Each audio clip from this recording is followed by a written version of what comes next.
Bismillahirrahmanirrahim.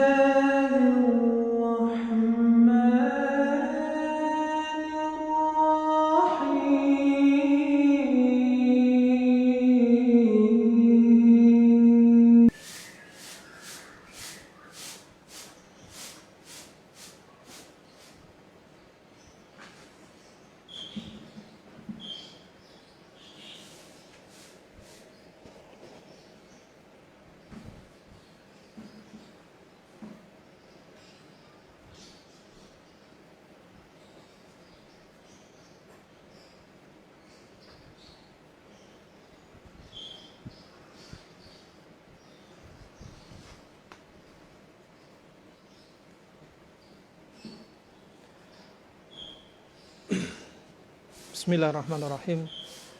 Assalamualaikum warahmatullahi wabarakatuh.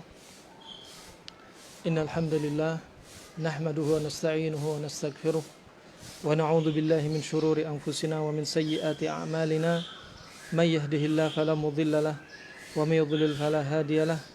Asyhadu an la ilaha illallah wahdahu la syarika lahu wa asyhadu anna Muhammadan 'abduhu wa rasuluh. Alhamdulillah bini'amih wa karamih. Segala puji bagi Allah subhanahu wa ta'ala, dengan nikmatnya, dengan kemuliaan dari Allah subhanahu wa ta'ala, kita dipertemukan lagi oleh Allah subhanahu wa ta'ala dalam kajian rutin, yaitu kajian Tibbun Nabawi. Pada kajian kali ini kita akan membahas satu topik atau tema yang terkait dengan wabah, terkait dengan berita yang marak dari herbal, dari kasus penyakit, dari jumlah penderita. Maka kami tertarik untuk membahas, yaitu kajian terkait dengan wabah ini. Dan pada kesempatan kali ini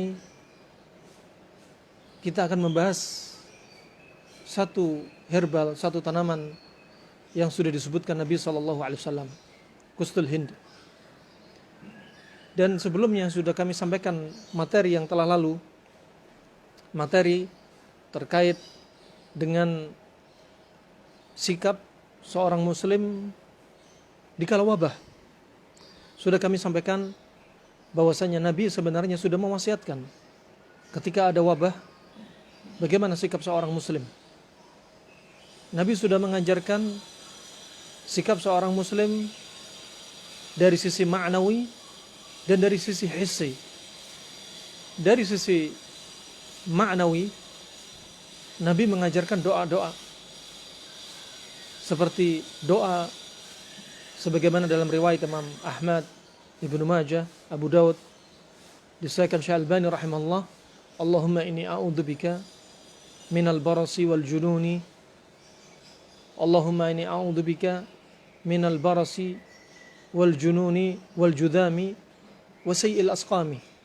Ya Allah, kami berlindung kepadamu dari baras, penyakit belang, junun, kegilaan, judam, lepra, dan segala penyakit yang jelek. Juga Nabi SAW telah mengajarkan pula ketika seseorang melihat ada yang terkena musibah di hadapannya, baik musibah itu berupa kecelakaan, nasallallahu al-afiyah, baik musibah itu di hadapan kita berupa orang yang cacat, baik musibah itu di hadapan kita orang yang terkena wabah, sebagaimana disampaikan oleh para ulama. Maka doa yang diajarkan Nabi SAW yaitu Alhamdulillahilladzi afani mimma ibtalaka bih wa faddalani ala katsirin mimman khalaqa tafdhila. Doa ini juga dibaca, kata Nabi SAW, ya, man ra'a min sahibil bala thumma qara'a hadha du'a illa ufiya kainan makan ma'ash. Kata Nabi SAW, barang siapa tatkala melihat orang yang kena musibah, kemudian dia tidaklah kecuali membaca doa ini, maka Allah akan menjaga dia selama dia hidup bagaimanapun kondisinya, dan dia tidak tertimpa musibah seperti apa yang dia lihat. Ini doa-doa yang diajarkan Nabi SAW. Begitu pula ketika keluar rumah, membaca zikir keluar rumah. Bismillah tawakkaltu ala Allah wala haula wala quwata illa billah. Nah, dan zikir-zikir yang lainnya yang diajarkan Nabi SAW. Ini secara maknawi yang nggak bisa dipegang. Juga tingkatkan tawakal kita kepada Allah Subhanahu Wa Taala. Ya, nggak boleh terlalu takut, juga nggak boleh terlalu berani di musim-musim wabah. Ketika sudah jelas satu daerah divonis zona hitam, maka dia kemudian masuk tanpa menggunakan masker dan dia memaksakan diri untuk masuk ke daerah tersebut, maka ini termasuk ekstrem kiri. Orang ekstrem kanan, mereka yang berlebih-lebihan, ya, sampai tidak membuka jendela rumahnya, ya, sampai dia menuduh semua tetangganya pasti terjangkit wabah, hingga terjadi paranoid. Maka tetap di tengah, tawakal ala Allah, ya, tawakal ala Allah. Nah, dan juga tingkatkan taubat kita kepada Allah Subhanahu Wa Taala, sebagaimana Nabi SAW telah mengajarkan dalam firman Allah Subhanahu Wa Taala, ya, innallaha la yughayyiru ma biqaumin hatta yughayyiru ma bi anfusihim. Sesungguhnya Allah Subhanahu Wa Taala tidaklah merubah kondisi suatu kaum kecuali sampai kapan? Sampai kaum merubah kondisi mereka sendiri. Kondisi kita sebelumnya tidak ada wabah, ya, tetapi karena kita, perbuatan kita, sebagaimana disebutkan oleh Hafidz Ibnu Hajar dalam Fathul Bari, kenapa wabah Allah turunkan? Kata beliau, lintisyariz zina wa fashu al-fawahish, karena menyebarnya zina dan merajalelanya perbuatan keji, sehingga Allah berikan wabah. Sebelumnya kita nggak ada wabah, tapi karena perbuatan maksiat dari kita atau saudara kita, Allah turunkan wabah. Nah, terlebih di zaman sekarang zina terang-terangan, zina merajalela di dunia nyata dan dunia maya lebih-lebih. Kemudian rahmatullah, kalau ingin wabah ini segera diangkat, ya, tidak bisa diandalkan dengan hand sanitizer, social distancing, kemudian pakai masker, kemudian jaga jarak, kemudian menggunakan kayu putih, kemudian semata-mata menggunakan kustul hindi saja, kemudian ada yang menggunakan kloroquine, obat-obat malaria, kemudian ada yang menggunakan serai, jahe, kayu manis, ya, madu dan lain sebagainya, ya, ada yang menggunakan terapi, segala macam terapi, sah-sah saja. Tapi wabah diangkat oleh Allah Subhanahu Wa Taala bukan karena semata-mata kita mengambil sebab-sebab yang kita sebutkan tadi, tapi yang paling utama, lebih penting dari itu adalah kita merubah diri kita, taubat, rujuk, waluju ilallah Subhanahu Wa Taala, kembali kepada Allah Subhanahu Wa Taala. Ya, manusia kebanyakannya mengharap wabah segera berakhir, tapi tidak merubah maknawi jiwa mereka, tidak merubah kondisi mereka dari perbuatan maksiat. Nah, maka ini yang dimaukan oleh Allah Subhanahu Wa Taala, taubat, agar kita sadar dari kenapa Allah berikan wabah. Rahimakumullah, Nabi mengajarkan terapi-terapi yang lainnya, terapi hissi, sebagaimana datang dari hadis Usama bin Zaid, riwayat Bukhari dan Muslim. Nabi menyampaikan, kalau ada wabah, apa yang dilakukan? Kata Nabi, idza sami'tum bihi bi ardhin, kalau kalian mendengar satu daerah kena wabah, ya, fala tadkhulu alaih, kalian jangan masuk. Wa idza waqa'a bi ardhin wa antum fihi, fala takhruju minhu firaran min. Ya, kalau kalian sudah terlanjur di daerah wabah, maka kalian jangan keluar, lari dari tempat wabah. Ini adalah prinsip kaidah, yaitu tibbul waqa'i wa hijr sihi.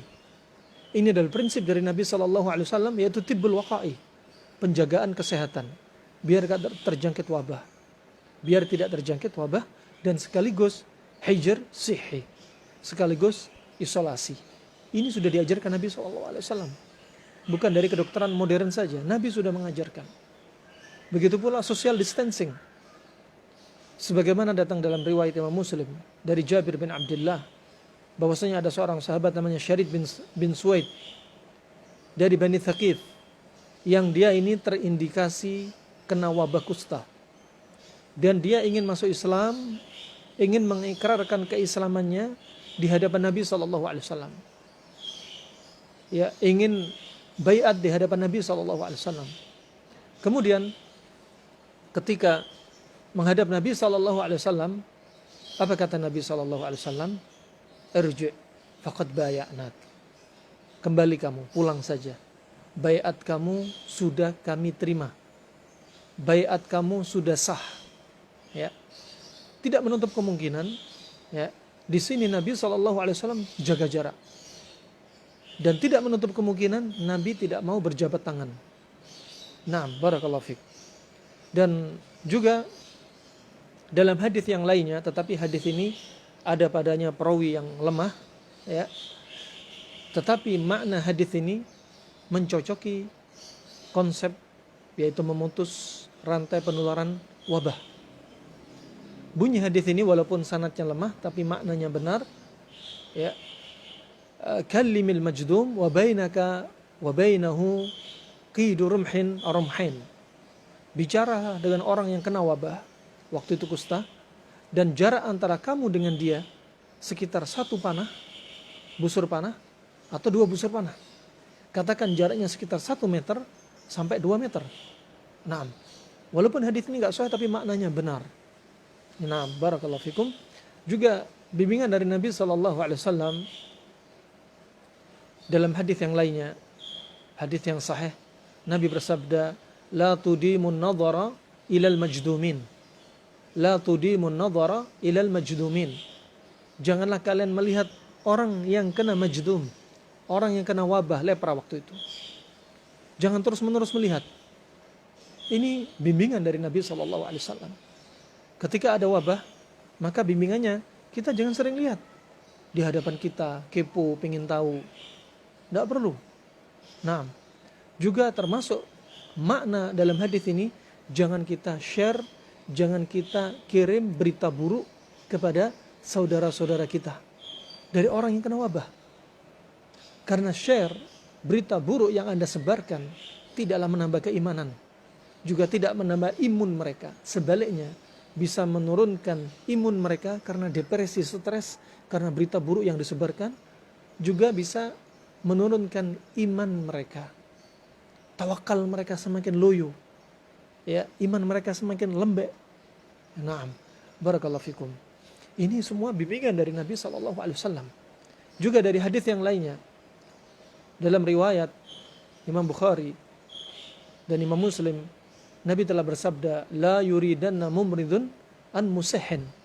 Janganlah orang yang sakit dicampur dengan orang yang sehat. Ini subhanallah. Makanya ketika ada ODP, ya, lebih-lebih PDP, ya, atau dicurigai walau sekedar flu saja, ya, tidak mengapa Anda tidak sholat di masjid, ya, tidak mengapa Anda tidak sholat di masjid. Insya Allah uzur bagi Anda, uzur bagi Anda.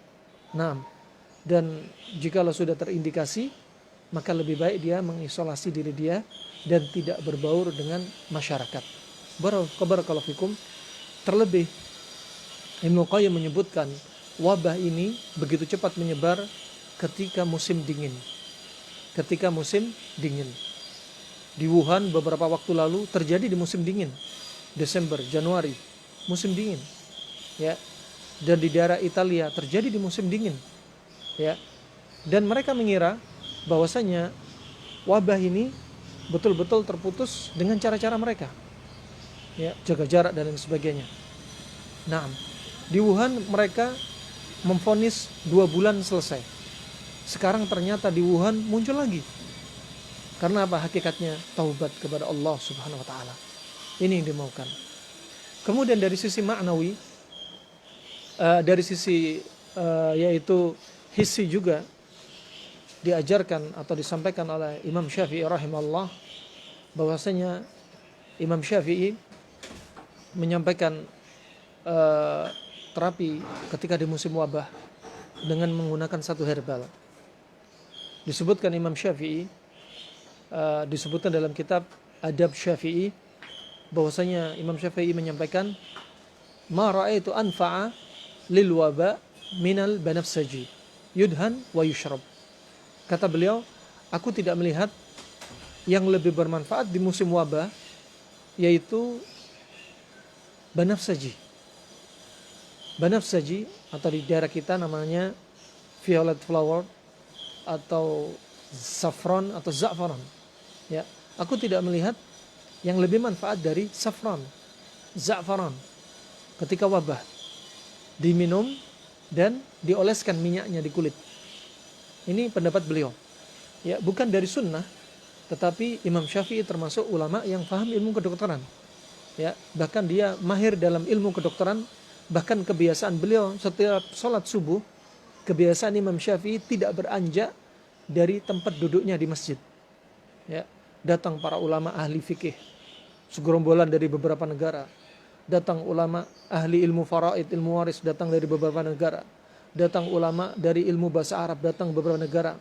Datang juga ahli kedokteran, dokter-dokter di masa itu yang datang bertanya fatwa tentang ilmu kedokteran kepada Imam Syafi'i. Bergilir. Saking capeknya Imam Syafi'i, seringnya duduk memberikan fatwa kepada kaum muslimin, hingga dia meninggal karena wasir atau ambeien, karena sering duduk sampai tempat duduknya dipenuhi dengan darah. Nah, alhasil di sini intinya Imam Syafi'i paham ilmu kedokteran, dan dia menyebutkan di antara obatnya adalah dengan saffron di musim wabah. Nah, di musim wabah menggunakan za'faran atau saffron. Sebagaimana disebutkan oleh kedokteran, ada kedokteran di zaman sekarang modern, di antara manfaatnya saffron atau za'faran ini adalah untuk meningkatkan imun, sebagai antibakteri, antivirus, ya. Juga dia manfaatnya di antaranya membersihkan racun, ya, untuk membersihkan paru-paru juga, dan lain sebagainya. Rahimani wa rahimakumullah, perlu difahami, bahasa virus tidak didapati di masa ulama di masa lalu. Ulama kedokteran dan dokter klasik di masa lalu tidak didapati. Bahasa virus baru muncul sekitar kurun ke-19. Dokter Yunan, dokter Arab, dokter Cina tidak membahas virus. Nah, tidak membahas virus. Virus baru muncul istilahnya pada 19 Hijriah. Nah, dan wabah ini, wabah COVID-19 ini sebenarnya dalam sejarah Islam, ya, dalam sejarah Islam sudah pernah terjadi. Bahkan sekitar tahun 425 Hijriah di kota Baghdad di negeri Irak ada wabah yang dinamakan Al-Khawaniq. Wabah yang dinamakan Al-Khawaniq. Al-Khawaniq ini, Al-Khawaniq gejalanya mirip dengan wabah, yaitu virus corona, COVID, ya. Nah, di masa lalu subhanallah laboratorium tidak ada. Para dokter di masa lalu bagaimana menentukan obat ini bagus untuk ginjal, obat ini bagus untuk jantung, obat ini bagus untuk liver, obat ini bagus untuk paru-paru, obat ini bagus untuk...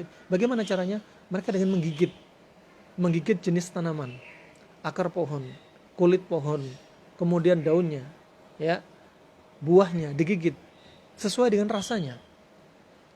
Dimaklumi masa lalu tidak ada laboratorium sebagaimana secanggih di masa sekarang, sehingga mereka tidak membahas virus. Nah, diantaranya kalau mereka menggigit suatu itu pahit, ya, berarti bagus untuk jantung, untuk mencuci racun. Nah, kalau digigit rasanya asin, berarti bagus untuk ginjal. Kalau digigit rasanya manis, berarti bagus untuk lambung. Nah, barakallahu fikum, ini cara mereka. Nah, dan baru muncul penelitian yang mutaakhir pada kurun ke-19, barulah dibahas virus, bakteri, dan jamur. Nah, virus, bakteri, dan jamur. Karena teknologi yang sudah mutaakhir di zaman sekarang. Dan rahman wa rahimakumullah, Ketika itu wabah yang terjadi di kota Baghdad di negeri Irak 425 Hijriah, wabah yang dinamakan Al-Khawaniq. Ya, Al-Khawaniq. Al-Khawaniq diambil dari kata Al-Khanaq. Ini Al-Khanaq. Al-Khanaq. Kenapa dinamakan Al-Khanaq? Karena orang yang terjangkit wabah waktu itu mereka sulit bernafas, susah bernafas, ya, sesak nafas, sulit menghirup oksigen. Kenapa? Karena banyak lendir-lendir di tenggorokan dan paru-paru. Hampir mirip dengan ciri-ciri wabah COVID. Jadi semacam gejala COVID bukan perkara baru dalam sejarah Islam. Terjadi 425 Hijriah atau tahun 1001 Masehi, sebagaimana disebutkan Ibnu Katsir dalam Al-Bidayah wan Nihayah. Dan waktu itu disebutkan orang yang meninggal dalam satu bulannya 90.000 jiwa. Betul-betul sangat dahsyat. 90.000 jiwa, 90.000 jiwa dalam satu bulan, Masya Allah. Langsung meninggal dalam keadaan jumlah yang sangat fantastis sekali. Nah, kenapa? Karena di waktu itu tentunya pemahaman kesehatan di masa mereka sangat sedikit. Ya, pemahaman kesehatan di masa mereka sangat sedikit. Tidak seperti di zaman sekarang. Edukasi kesehatan yang Masya Allah melalui media maya, yang melalui Masya Allah melalui penyampaian-penyampaian materi, dan juga dari aparat keamanan yang tegas bagaimana bersikap di masa lalu tidak terkoordinir sehingga banyak korban jiwa. Dan orang yang meninggal dalam satu rumah, kemudian tetangga-tetangga mereka memasang palang pintu di depan rumah mereka. Dengan apa? Dengan harapan jenazah di dalamnya tidak diambil oleh siapa-siapa, dibiarkan di dalam rumah. Barakallahu fikum. Dan berikutnya, adapun yang sudah teruji coba di antaranya adalah seperti sebagian kaum muslimin dari saudara kita menggunakan resep dengan menggunakan serai, jahe, kayu manis, ya, kemudian madu untuk dan juga kadang dicampur lemon, ya, untuk apa? Untuk membersihkan dahak dan menguatkan paru-paru mereka. Wallahu a'lam bishawab. Nah, dan alhasil fakta yang berbicara.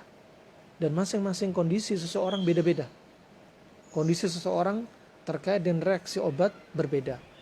Nah, dan terlebih pula kita harus sadari bahwasanya kita harus tahu kapan saatnya kita bisa menerapi diri kita sendiri dan kapan saatnya kita harus ke rumah sakit. Karena ada kalanya kita tidak mampu mengobati diri kita sendiri. Seperti misalkan kita atau mendapati seseorang yang sudah sulit bernafas karena banyaknya lendir. Nah, sedangkan dia butuh oksigen, asupan oksigen. Barakallahu fiik. Sedangkan dia sudah tidak mampu lagi, tidak punya nafsu makan. Tidak ada makanan yang masuk. Ya, apalagi herbal mau masuk.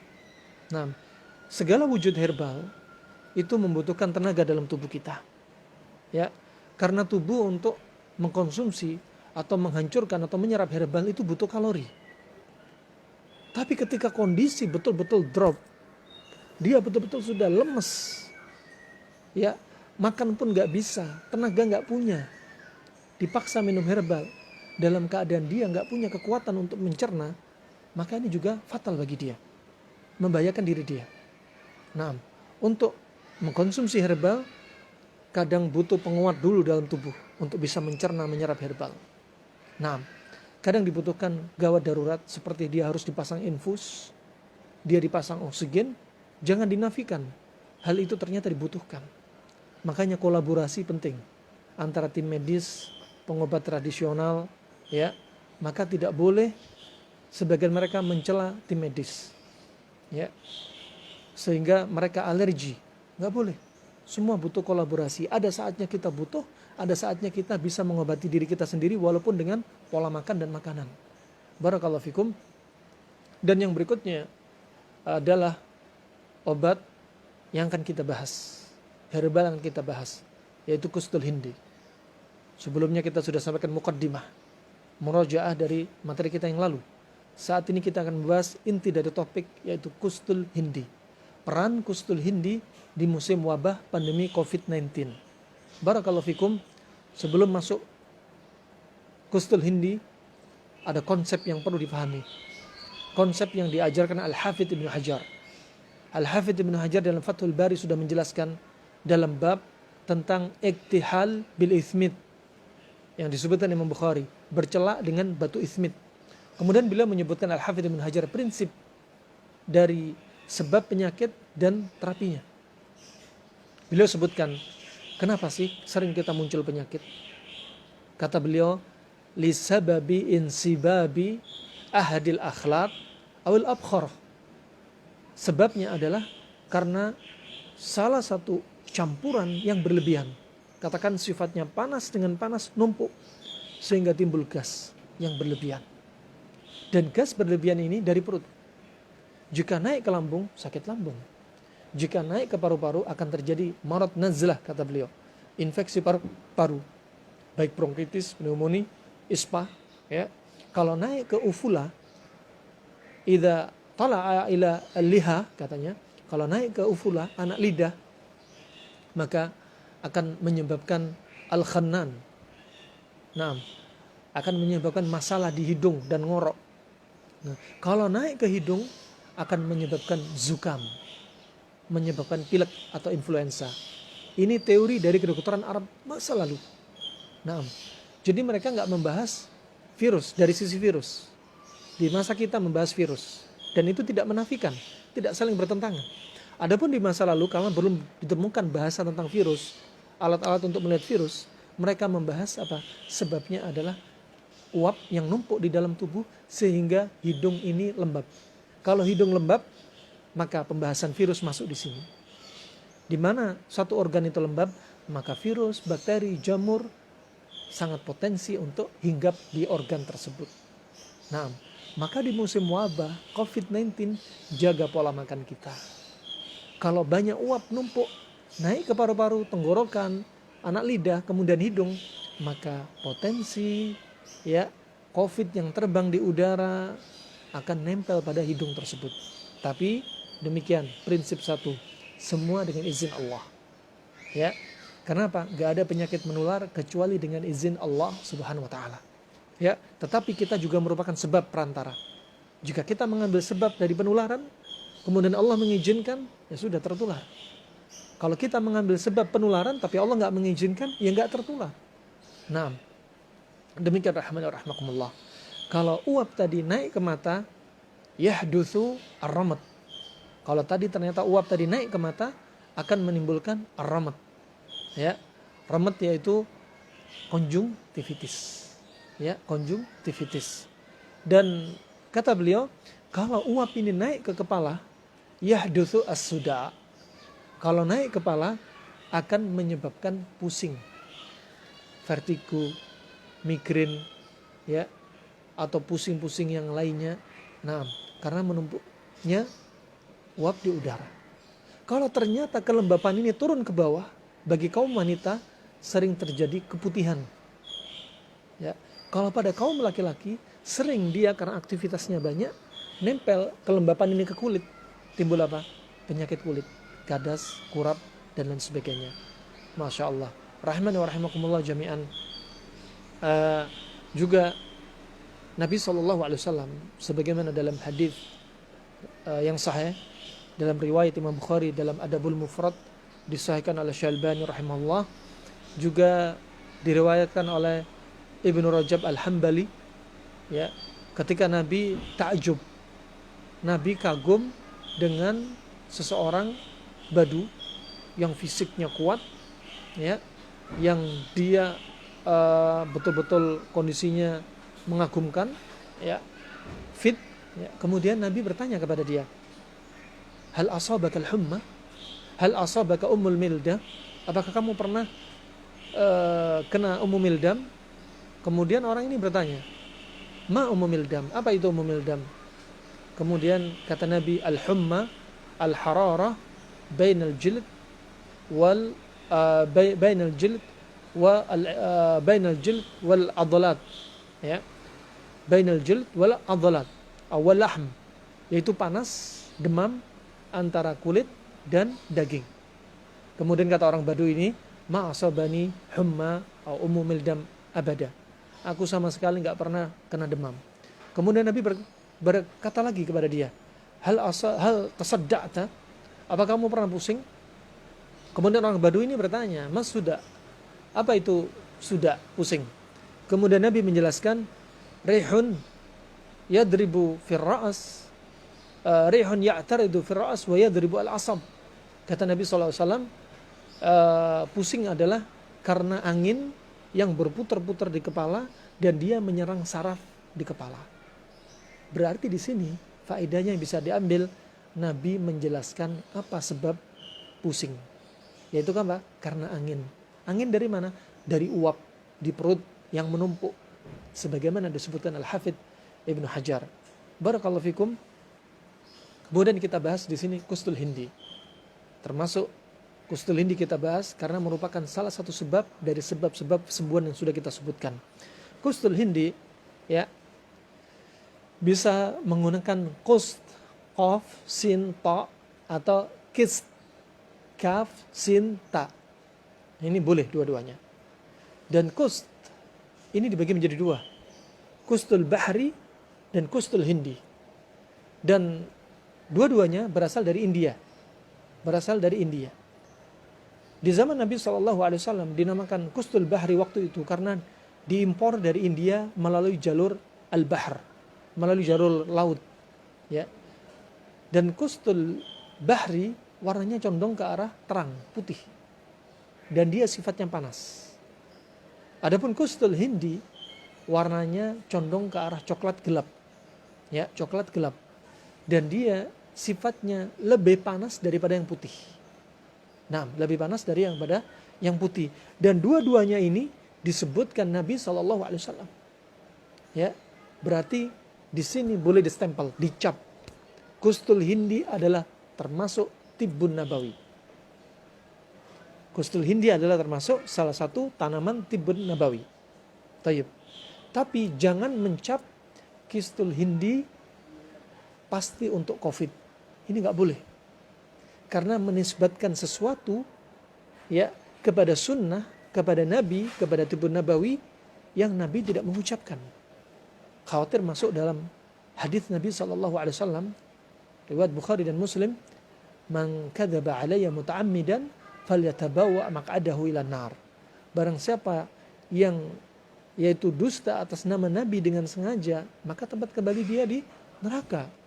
Ya, tempat kembali dia di neraka. Maka dari itu jangan vonis, jangan klaim kustul hindi ini 100% untuk COVID, jangan. Nah, karena mengatakan kustul hindi ya betul-betul untuk COVID itu butuh dalil khusus. Tapi kita perlu telaah. Ternyata manfaat untuk COVID. Dari sisi apa? Jangan disebutkan kepada Nabi, tetapi dari sisi pembahasan hadis yang diteliti oleh kedokteran Arab klasik atau kedokteran modern di zaman sekarang. Barakallahu fikum. Taib. Sekarang kita bahas di antaranya kustul bahri thabit dari Nabi SAW, riwayat Imam Bukhari dan Imam Muslim, bahwasanya Nabi bersabda, khairu ma tadawaitum bihi al-hijama wal kustul bahri. Sebaik-baik kalian berobat adalah dengan berbekam. Satu. Kedua adalah dengan kustul bahri. Kustul bahri. Ya, kustul bahri bukanlah kustul hindi, beda. Ya, tapi sama-sama kust, sama-sama sifatnya panas. Dan yang lebih parah lagi, kalau ada yang menerjemahkan kustul hindi, kustul bahri dengan kayu gaharu, ini salah fatal. Ya, karena masuknya bukan pada tibbun nabawi.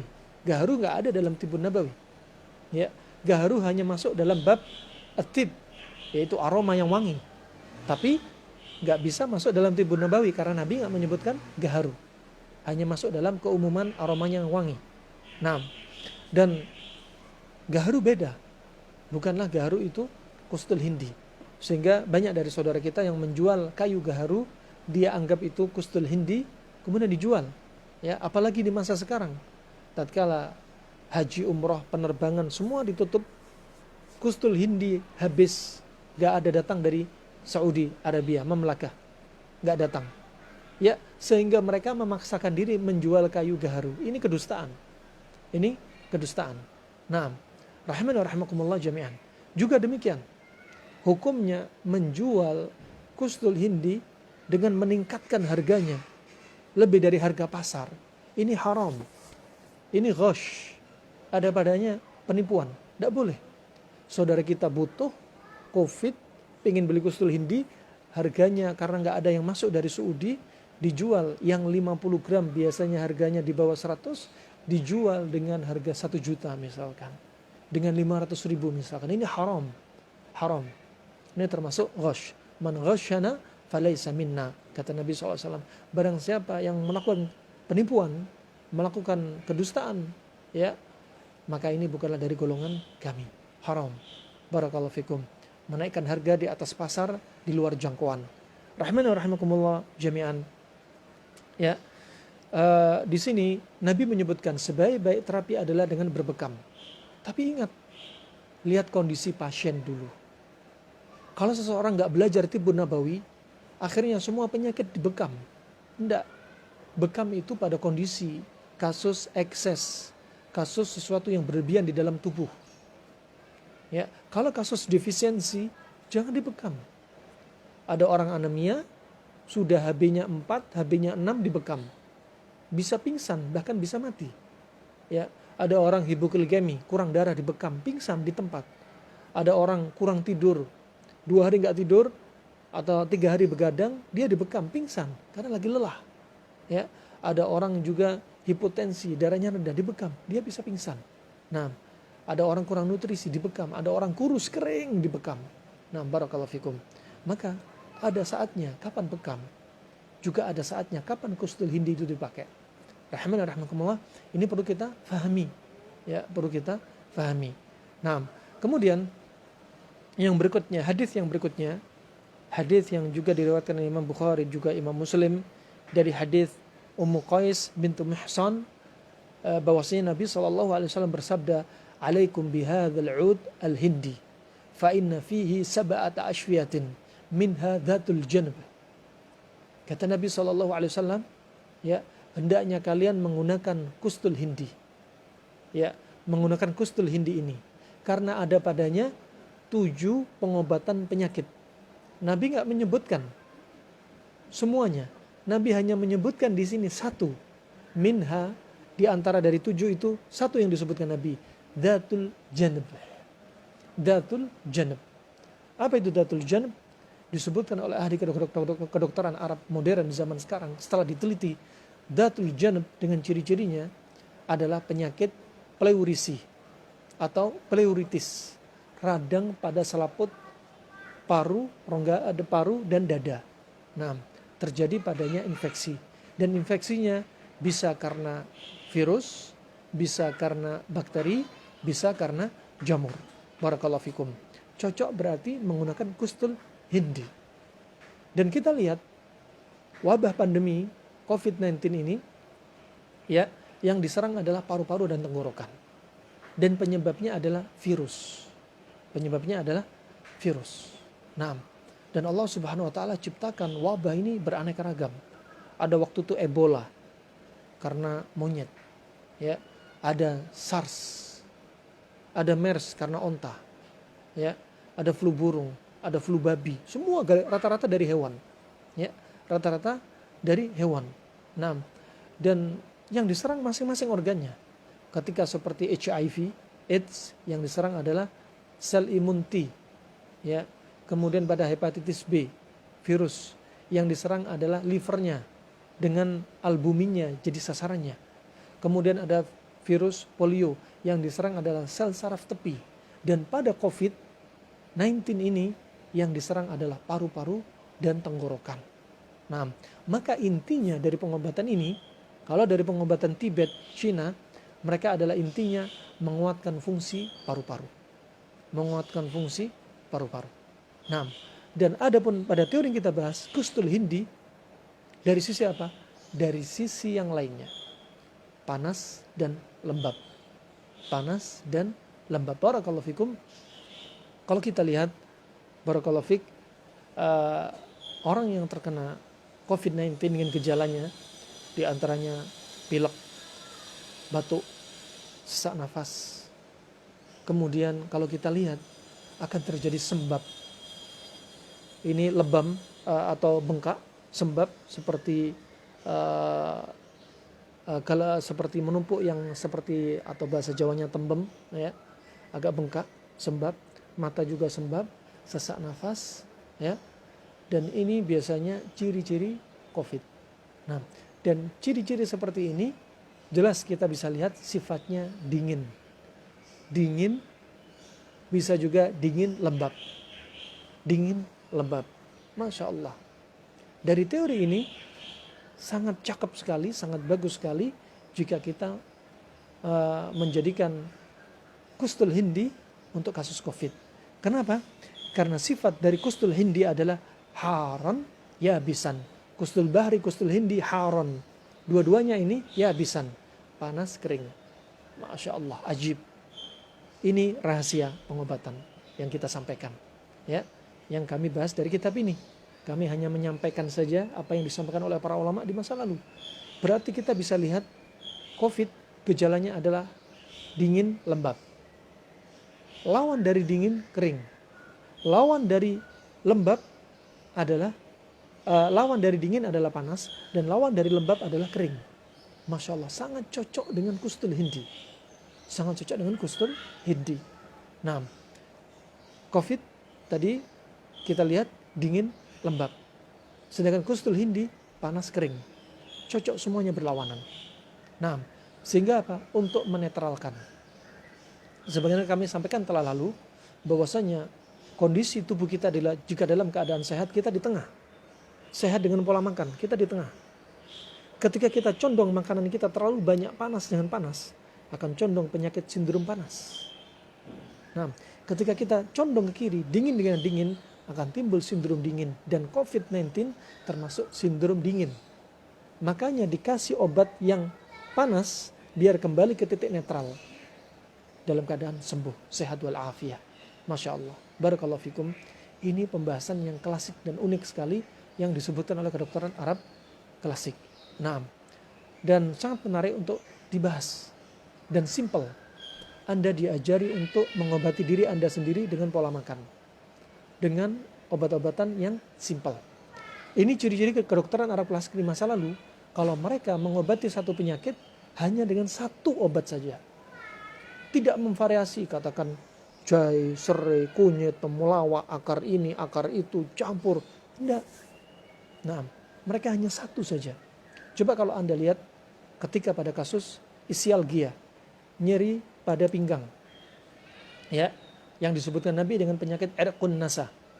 Disebutkan dari Anas bin Malik, riwayat Ibnu Majah dan selainnya, disahihkan oleh Syekh Albani rahimahullah, bahwasanya juga disahihkan oleh Syekh Muqbil rahimahullah dalam Jami'us Sahih, bahwasanya Nabi SAW bersabda, ilaju irqun nasa, obatnya isialgia, alyatul kibsh, ekornya kambing, disebutkan kibsh ini domba, ekor kambing domba. Kenapa? Karena lemaknya banyak.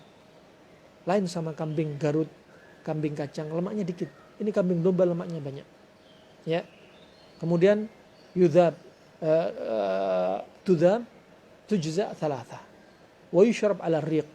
Kemudian dimasak, ya, dan dijadikan 3 dosis dan diminum ketika perut kosong. Di sini Nabi menyebutkan jenis obatnya, cara mengolahnya, dosisnya, dan cara minumnya. Persis, Masya Allah. Disebutkan Nabi, betul-betul detail. Dan di sini Nabi SAW menyebutkan nyeri pinggang hanya dengan ekor kambing. Pinggang ketemu dengan ekor. Ma anzalallahu da'an illa anzalallahu bihi syifa'an. Allah nggak akan turunkan penyakit kecuali Allah turunkan obatnya. Pinggang dekat sama ekor. Obatnya nggak jauh, ekor kambing. Nah, begitu pula. Kalau ada lalat satu bawa penyakit, lalat satunya bawa obat. Begitu pula contoh kacang. Kalau Anda makan kacang, kulit arinya jangan dibuang. Kacang bisa mengandung kolesterol, kulit arinya penawarnya. Begitu pula ketika Anda makan jeruk, kulit arinya, jeruk jangan dibuang. Kalau Anda makan jeruk khawatir sakit mah, kulit arinya penangkalnya. Nah, tidak jauh dari sebab penyakit itu, ada juga sebab obatnya di situ, tidaklah jauh. Anda sakit nggak perlu pergi ke luar negeri. Di negeri Anda sendiri ada obat. Ya, barakallahu fikum. Dan adapun kedokteran India klasik, mereka biasanya menggunakan obat dengan varian yang sangat banyak. Adapun dokter Arab cuma satu. Dan pada kasus COVID, kalau kita lihat pakai sini cukup Gustul Hindi saja. Tidak perlu Anda campur dengan sekian banyak herbal. Harus ditambah kunyit, tambah ini, nggak perlu. Ya, karena kombinasi herbal pada kondisi tertentu bisa rusak. Khasiatnya malah berkurang. Cukup satu saja. Barakallahu fikum. Adapun sebagian teori menyebutkan di masa lalu tidak sama dengan masa sekarang. Masa lalu makanannya tidak terlalu variasi, nggak ada makanan instan, nggak ada buah-buahan yang harus diimpor dari jauh, cukup buah yang ada di tempat.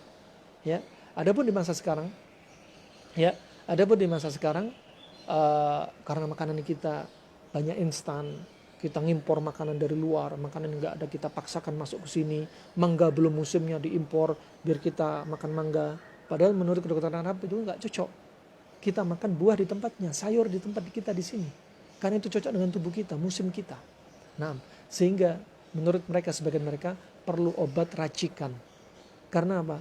Makanan yang masuk sudah terlalu kompleks, sehingga obatnya juga perlu kompleks.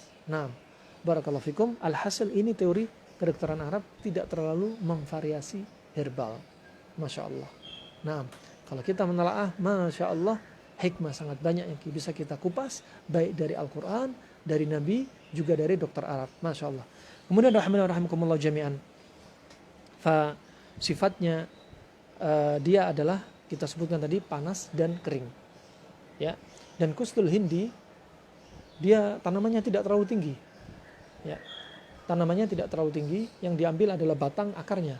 Ya, batang dan akarnya, dan kulitnya akarnya dipotong-potong. Dan dosisnya adalah sebesar ibu jari, jika itu wujudnya akar sebesar ibu jari, dengan cara direbus, ya, satu setengah gelas sampai jadi 1 gelas, direbus, diminum setengah gelas pagi, setengah gelas di malam hari atau sore hari.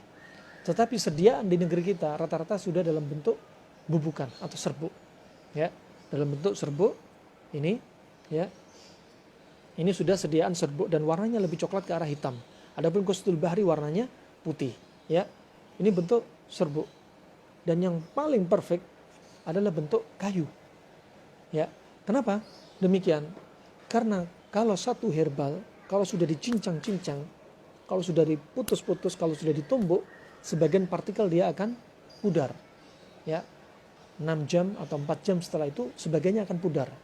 Ya. Tetapi ketika bentuk kayu, betul-betul kayu, ini Masya Allah dirasakan manfaatnya lebih dibanding bentuk serbukan. Dan bentuk serbukan semacam ini, ya, Kustul Hindi juga bentuk serbukan, tidak direkomendasi langsung dikonsumsi dengan wujud serbuk bagi orang yang gagal ginjal. Ya. Adapun untuk orang gagal ginjal, maka dia konsumsinya harus diseduh. Dan serbuknya tidak boleh diminum. Nah, kemudian rahimakumullah, Kustul Hindi jangan dicampur dengan obat-obat yang lainnya. Konsumsi dengan obat yang lainnya. Kalau sudah minum Kustul Hindi, jangan minum obat kimia. Terutama obat kolesterol, ya, terutama obat, permisi akramakumullah, obat untuk menaikkan gairah pasutri seperti seladinefil, ya, seperti obat darah tinggi, seperti obat kolesterol, ya, simvastatin dan lain sebagainya. Ya, kenapa? Karena akan menambah khasiat reaksi obat. Semakin lengket reaksi tersebut. Jadi apa? Jangan diminum bebarengan. Ya, jangan diminum bebarengan. Cara minumnya, kalau terpaksa Anda minum obat kimia, kita katakan terpaksa, yang paling bagus jangan digabungkan. Ya, jangan digabungkan. Jika terpaksa, kasih jarak. Dikasih jarak, misalkan Kustul Hindi sebelum makan, obat kimianya nanti setelah makan, 1 jam setelah makan. Barakallahu fiik. Tapi yang paling sempurna, biarkan reaksi Kustul Hindi membersihkan racun di dalam tubuh, ya, menaikkan imun Anda, dan reaksi Kustul Hindi ini bisa jadi apa? Reaksi 100% bisa diserap di dalam tubuh tanpa ada reaksi yang lainnya. Nah, barakallahu fikum. Dan jikalau tidak ada sakit mah, karena Kustul Hindi sifatnya panas, ya, tidak punya sakit mah, bisa diminum paling bagus ketika apa? Ala riq, ketika perut kosong, 1 jam, setengah jam sebelum makan. Biar apa? Tidak bercampur dengan makanan. Karena sebagian makanan juga bercampur dengan herbal, maka reaksi herbal akan berkurang. Jika Anda sakit mah, maka konsumsinya yang paling baik adalah dengan diseduh dan diminum sekitar 1 jam setelah makan. Barakallahu fikum. Kemudian rahimani wa rahimakumullah, kustul hindi ini ada manfaat spesial untuk wanita, kaum wanita. Di antara manfaatnya adalah dia munabbil rahm wa min adamil haid. Dia untuk menjaga rahim. Dan untuk orang yang enggak haid, bisa karena kontrasepsi, baik dari pil atau lain sebagainya, ya dia enggak haid. Ya. Bukan ketika karena minum pil atau alat-alat kontrasepsi, kemudian dia minum kustul hindi berharap agar haid. Bukan. Pertama obati sebabnya dulu. Hentikan pil dan kontrasepsi. Karena itu sebabnya. Baru diobati dengan kustul hindi. Ini caranya. Nah, barakallahu fiik. Kemudian juga dia manfaat untuk apa? Al-alam, ad-daura asy-syahriyah. Bagus untuk kaum wanita yang mengalami dysmenorrhea. Nah, juga dia bagus untuk takayyus al-mabayit, untuk kista rahim. Sangat bagus juga untuk kista rahim. Juga masyakil al-bashar ka hubbis syabab. Juga masalah pada kulit. Seperti apa? Seperti hubbus syabab, seperti jerawat. Kaum wanita ketika masuk umur-umur balighahnya, ya, ada sebagian mereka jerawatan. Maka kustul hindi bisa dikonsumsi, diminum untuk memperbaiki dari dalam, dan di luar bisa digunakan dengan yaitu dengan tol, yaitu dibalurkan, dibikin seperti masker. Ya, kustul hindi dicampur sedikit madu, kemudian dibalurkan di wajah. Ini fungsinya untuk mengobati jerawat sekaligus untuk menghilangkan flek-flek pada wajah. Kemudian juga di antara manfaatnya wasaratan al-jild, juga untuk kanker pada kulit. Bisa dioleskan, dibalurkan serbuknya, atau bisa dibikin minyaknya, dibalurkan, kemudian juga bisa dikonsumsi, diminum. Juga bahkan mereka menyebutkan bisa untuk judan, juga untuk lepra. Ya, berarti wabah lepra, ya, bisa dipakai pada waktu itu dengan menggunakan kustul hindi. Dia juga bisa dipakai menjadikan apa? Zait lisyar. Bisa jadi minyak rambut. Ya, bisa digunakan untuk minyak rambut. Juga bisa untuk takhallus min raihatil fam al-karihah. Bisa untuk menghilangkan bau mulut yang tak sedap. Nah, kemudian rahimakumullah, kustul hindi, ya, disebut dalam bahasa Latinnya dengan istilah sausuri costus. Ya, bahasa Latinnya sausuri costus. Dan di antara faedah yang lainnya diteliti kedokteran modern sekarang, ya, bukan dokter klasik. Dokter sekarang meneliti apa saja manfaatnya dari kustul hindi. Dokter klasik tadi melihat dari sisi panas dingin. Adapun dokter sekarang melihat manfaat kustul hindi setelah melalui proses laborat, melihat kandungan-kandungannya, maka mereka melihat kandungan dari kustul hindi manfaatnya diantaranya adalah mutahhira mudada lil jarathim. Dia sebagai antiseptik dan antibakteri. Kustul hindi sebagai antiseptik sekaligus sebagai antibakteri. Kemudian dia juga mudada lit tashannuj fi mu'azzazati li sihhatil jihaz al-hadmi wat tanaffusi. Dia juga mengobati atau mengatasi seperti IBL, irritable bowel syndrome, kasus gangguan pencernaan yang nggak baik. Itu bisa menggunakan dengan kustul hindi. Juga di antara manfaatnya adalah taridah lil ghazat, untuk mengusir angin dalam perut. Ya, angin dalam perut. Makanya sifatnya panas kering ini sangat bagus untuk apa? Angin di perut. Juga panas kering ini pada kustul hindi bagus untuk mengobati apa? Dingin lembab pada kasus COVID. Banyak dahak numpuk di tenggorokan, di hidung, di paru-paru numpuk. Sifatnya apa? Dingin lembab. Panas kering untuk menyerap, ya, untuk menangkal dari dahak gara-gara COVID. Nah, Kemudian juga di antara manfaatnya khafidatan lidhagat, dan dia juga untuk mengontrol darah, ya, untuk mengontrol darah, yaitu tensi darah. Baik. Dia juga bisa bagus untuk mengobati cacingan, baik cacing pita ataupun cacing kremi, ya. Dia juga bagus untuk mengobati batuk, terutama pada kasus yaitu pada kasus COVID dengan ciri khasnya batuk, ya, ciri khasnya batuk. Dia juga bisa bagus untuk yaitu mengobati rematisme dan asma, rematik dan asma. Juga bagus untuk kasus tipes, ya, tifoid. Untuk kasus tipes juga bagus, karena apa? Sifatnya tipes juga lembab dingin. Kasus pada tipes, panas kering juga cocok menggunakan kustul hindi, karena dia sifat lawan dari tipes yang dingin lembab. Barakallahu fiik. Dan dia sebagai juga antivirus. Diteliti oleh para dokter laborat zaman sekarang, kustul hindi juga sebagai antivirus wa yuqawi al-manna'ah, dan untuk meningkatkan antibodi, kekebalan tubuh, ya. Juga di antara manfaatnya yukhaffif as-sukar fid dam, ya, untuk menurunkan gula dalam darah, juga untuk bawasir, ambeien, juga untuk ambeien.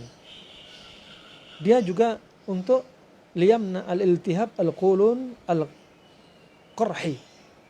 Dia juga bermanfaat untuk, yaitu pada kasus ulceratif colitis, ya, yaitu luka pada usus. Juga bisa menggunakan kustul hindi, kustul hindi.